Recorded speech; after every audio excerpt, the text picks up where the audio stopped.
अस्सलाम वालेकुम स्टूडेंट्स। हमने लास्ट टाइम चैप्टर नंबर 6 में पैलेट स्टेटमेंट और उसके एट्रीब्यूट्स को पढ़ा था और उसके बाद हमने पी सेट स्टेटमेंट को पढ़ा था। पैलेट स्टेटमेंट का मकसद दो कलर सेट में से किसी भी एक कलर सेट को अकॉर्डिंग टू रिक्वायरमेंट यूज़ करना था।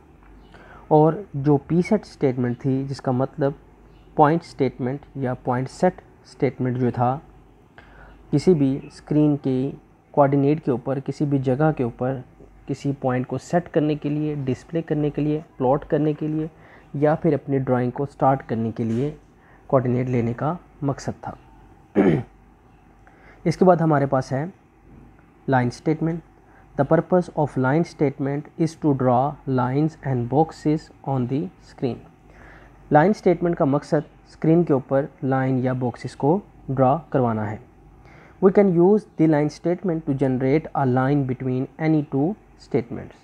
और लाइन स्टेटमेंट के ज़रिए हम किसी भी दो स्टेटमेंट्स के दरमियान लाइंस को ड्रा करवा सकते हैं। इसके बाद हमारे पास सिंटैक्स है इसका। सिंटैक्स में सबसे पहले जो हमने अपनी स्टेटमेंट को पैरामीटर यानी कि लाइन को लिखना होगा, फिर x1 और y1 डैश x2 और y2। x1 y1 एक कोऑर्डिनेट को शो कर रहे हैं, यानी कि हमारी लाइन का स्टार्टिंग पॉइंट भी आप कह सकते हैं, और x2 y2 दूसरा कोऑर्डिनेट यानी कि दूसरे कोऑर्डिनेट तक, यानी कि पहले कोऑर्डिनेट से लेकर दूसरे कोऑर्डिनेट के दरमियान पूरी लाइन को डिस्प्ले किया जाएगा। एट्रीब्यूट बी एफ और स्टाइल, ये इसका सिंटैक्स है। In the syntax the value x1 and y1 and x2 and y2 are used to specify the coordinate position of starting and ending point of the line। वही चीज़ जो मैंने आपको बताई थी कि x1 y1 एक हमारे पास स्टार्टिंग पॉइंट होगा, एक कोऑर्डिनेट है, और x2 y2 हमारे पास दूसरा कोऑर्डिनेट है जहाँ तक हमारी लाइन ने पहले कोऑर्डिनेट से ड्रा होकर दूसरे कोऑर्डिनेट तक जाना है। इसके बाद These two points positions are separated by a minus और डैश साइन, और इन दोनों जो पॉइंट्स को डैश या माइनस साइन से सेपरेट किया गया है। The attribute specify the color और intensity of the display pixel। और जो एट्रीब्यूट हमने सिंटैक्स में देखा है उसका मकसद क्या है कि ये स्पेसिफाई करता है कलर और उसकी इंटेंसिटी को, शिद्दत को, उसकी क्वालिटी को, उसकी मिकदार को, ठीक है, in the form of pixels. B का मकसद बॉक्स है। To draw a box with the point x1 y1 and x2 y2, यानी कि जो हमने लाइन दी थी हम उस लाइन में जो है वो अगर बॉक्स बनाना चाहते हैं, यानी कि उसी लाइन के थ्रू स्क्वायर, ठीक है, तो क्योंकि हमें स्क्वायर में जो हमारी पैरामीटर होता है वो एक ही होता है, लंबाई और चौड़ाई जो है वो इक्वल होती है, इसलिए अगर हम एक भी लेंथ दे देंगे तो हमारा जो बॉक्स है वो कंप्लीट किया जा सकता है। तो इसीलिए अगर आप उसी के साथ बी लगाएंगे, to draw a box with the point x1 y1 and x2 y2 at position opposite corners.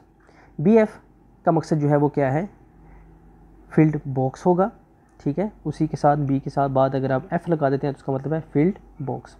To draw a box as B and fill in the interior with points, और उसी बॉक्स को अगर आप interior से अंदर से fill करना चाहते हैं तो वो भी किया जा सकता है with the F letter. The style is a 6-bit integer mask used when putting down pixel on the screen. This is called line styling. और जो स्टाइल है इसका जो मकसद है, ये एक हमारे पास एक 16-bit इंटीजर मास्क है, ठीक है, use when putting down pixel on the screen. This is called line styling. Style can one of 0 1 2 3 4 and 5। It is used for normal line boxes but invalid for field boxes. Style जो है वो आपके syllabus में जो है वो मौजूद तो है, लेकिन ये कोई हमारे पास जो है वो कोई एसेंशियल टॉपिक नहीं है हमारे इस कोर्स का, क्योंकि ये तमाम के तमाम जो हैं ये टॉपिक्स जो मैंने कुछ कल आपको बताए थे और आज एक ये जो है ये बहुत डिटेल हैं ग्राफिक्स के, और आपके लेवल पे क्योंकि स्टूडेंट के साथ इसको शेयर किया जाता है, क्योंकि कल को स्टूडेंट ये ना कहे कि हमें आइडिया ही नहीं था, तो उनको आइडिया होना चाहिए कि इस तरह की चीज़ें हैं, ठीक है। ताकि कल को जो है वो उनके जहन में क्लियर हो इमेज थोड़ी सी ग्राफिक्स के बारे में, कि अगर वो ग्राफिक्स को as a throughout complete अपनी स्टडी में कंटिन्यू या जारी रखना चाहते हैं, तो उनको पता होना चाहिए कि इसके क्या एस्पेक्ट्स हैं, कहाँ पे ये टॉपिक बोर होता है, कहाँ पे ये मुश्किल है, क्या क्या चीज़ें इसके अंदर है। ये ना कि छोटी सी जो है वो आसान सी आपको एक इमेज दिखा दें, आप जो है वो मुतासिर हो उस ग्राफिक्स फील्ड्स के साथ, और जब आप उसको कंटिन्यू करें तो आपको प्रॉब्लम हो। तो ये कुछ इनका मकसद जो है वो सिर्फ यहाँ तक होता है कि स्टूडेंट को क्लियर इमेज दी जाए किसी भी टॉपिक से related. The simplest form of line is the following: line -x2 और y2। ठीक है, यहाँ पर क्या है हमारे पास कि यहाँ पर हमारे पास जो फर्स्ट कोऑर्डिनेट है वो मेंशन नहीं है, जो दूसरा कोऑर्डिनेट है जहाँ तक लाइन ने जाना है वो मेंशन है। This draw a line from the last point reference to the point x2 y2 in the foreground colour. इसका जो मकसद है कि ये एक लाइन को ड्रा करेगा जो हमारे पास लास्ट रेफरेंस पॉइंट है वहाँ से लेकर x2 और y2 तक। एग्जांपल इसकी देख लें, लाइन 160 0 -160 199। ये कोऑर्डिनेट जो एक है हमारे पास 160 और 0, वहाँ से लेकर दूसरे कोऑर्डिनेट 160 और 199 वहाँ तक एक लाइन को ड्रॉ करेगा, जो सामने ड्रॉ भी की गई है।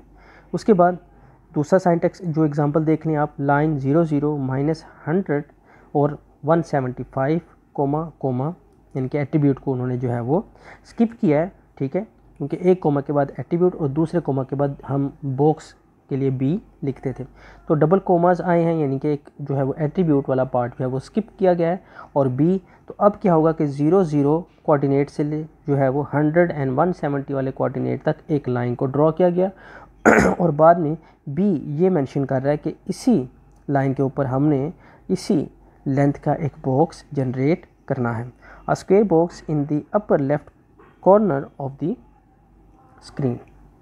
इसके बाद हमारे पास मौजूद है circle statement. The purpose of circle statement is to draw a circle. एक सर्कल स्टेटमेंट का जो मकसद है वो है एक सर्कल ड्रॉ करना।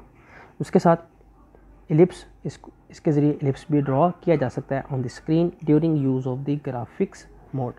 यानी कि ग्राफिक्स मोड में अगर आप कोई भी सर्कल या राउंड शेप शो करना चाहते हैं तो आप इस सर्कल स्टेटमेंट को इस्तेमाल करेंगे, और अगर आप एलिप्स को भी शो करना चाह रहे हैं तो वो भी आप इसी स्टेटमेंट के ज़रिए ही यूज़ करेंगे, लेकिन उसके थोड़ा जो है वो पैरामीटर्स को चेंज करके। सिंटैक्स इसका देख लें, circle x y, radius, colour, start, and और aspects. The xy are the x-axis and y-axis coordinate of the center of the circle और ellipse। x और y दिया है, जैसे कि लाइन स्टेटमेंट में था x1 y1 2 x2 y2, वो नहीं है, सिंपल x और y है, क्योंकि हमें सर्कल ड्रॉ करने के लिए एक ही सेंटर की ज़रूरत होती है। हम उसी सेंटर के ऊपर एक ख़ास रेडियस का सर्कल ड्रॉ करते हैं। And the radius is the radius measured along the major axis of the circle और इलिप्स। ठीक है, और साइंटेक्स में जो x और y एक्सिस के बाद जो लफ्ज़ आया वो क्या है, रेडियस, क्योंकि मैंने अभी आपको मेंशन किया है कि एक सर्कल को ड्रॉ करने के लिए हमें सेंटर चाहिए होगा, पॉइंट चाहिए होगा, और उस पॉइंट के बाद हम एक ख़ास रेडियस का उसके ऊपर उसके अकॉर्डिंग जो है वो एक सर्कल ड्रॉ करते हैं। The quantities x and y can be expression. The colour specified the colour of the circle और एलिप्स। इसके बाद जो रेडियस के बाद जो हमने पढ़ा था वो था साइंटेक्स में कलर। कलर का मकसद जो है वो हमारे सर्कल का कलर होगा या फिर एलिप्स का। It's value depends on this current screen mode, और इसका जो इन्हिसार होगा वो करंट स्क्रीन मोड पर होगा। In the high resolution mode में 0 indicate black and 1 indicate white, और हाई रेजोल्यूशन मोड में 0 किसको इंडिकेट करेगा, ब्लैक को, और 1 इंडिकेट करेगा वाइट को। The start and end angle parameters are radian arguments between -2π and 2π which specify where the drawing of the ellipse is to begin and end। हाँ जी, यहाँ पर हमने जो है वो साइंटेक्स में कुछ लफ्ज़ पढ़े थे, स्टार्ट और एंड। उनका मकसद क्या है, ये एक हमारे पास पैरामीटर्स हैं, ठीक है, रेडियन आर्ग्यूमेंट्स बिटवीन -2π और 2π, जो -2π से लेकर 2π तक हो सकते हैं। Which specify way the drawing of the ellipse is to begin and end, जिसका मकसद हमारे एलिप्स के लिए कहाँ पर हमारी ड्राइंग को स्टार्ट होना है और कहाँ पर उसका ख़त्म होना है। The aspects describe the ratio of X axis to the Y axis, और इसके बाद जो हमारे पास कीवर्ड था एक, वो था एस्पेक्ट्स। एस्पेक्ट्स का मतलब क्या है कि ये रेशो बयान करता है एक्स एक्सिस और वाई एक्सिस के दरमियान। The default aspects ratio depends on the screen mode, और ये एस्पेक्ट्स की रेशो भी डिपेंड करती है हमारे स्क्रीन मोड के अकॉर्डिंग। ये सारा था हमारे पास साइंटेक्स सर्कल का, जिसमें हमारे पास एक एक्स एक्सिस और वाई एक्सिस के थ्रू सेंटर पॉइंट लिया, फिर उसके अकॉर्डिंग रेडियस, और हमने अपना सर्कल ड्रॉ किया। मज़ीद इसके लिए हम कलर भी ले सकते थे कि उस सर्कल का कलर क्या हो, और जब हम एलिप्स के जो है वो से ज़रिए काम कर रहे थे, अपने सर्कल को एलिप्स की शक्ल में ढाल रहे थे, तो उसके साथ हमने जो एस्पेक्ट्स यूज़ किए स्टार्ट और एंड, और उसके बाद हमने यूज़ किया एस्पेक्ट्स के की लेटर को। यहाँ तक थी हमारे पास डेफिनेशन और इंटरप्रिटेशन सर्कल की। इसको भी आपने अच्छे से याद करना है, साइंटेक्स को लाजमी जहन में जो है वो जगह देनी है। और उससे पहले जो हमने स्टेटमेंट को रीड किया था वो थी हमारी लाइन स्टेटमेंट। लाइन स्टेटमेंट का मकसद लाइन ड्रॉ करना और बॉक्स ड्रॉ करना है। मज़ीद किसी भी किस्म की कोई भी प्रॉब्लम हो लाजमी मुझसे शेयर करें। इन दोनों डेफिनेशंस को, इनके साइंटेक्सिस को और इनकी इंटरप्रिटेशन को ध्यान से पढ़ें और कोशिश करें कि इनको बाय हैंड परफॉर्म करें। अस्सलामु अलैकुम।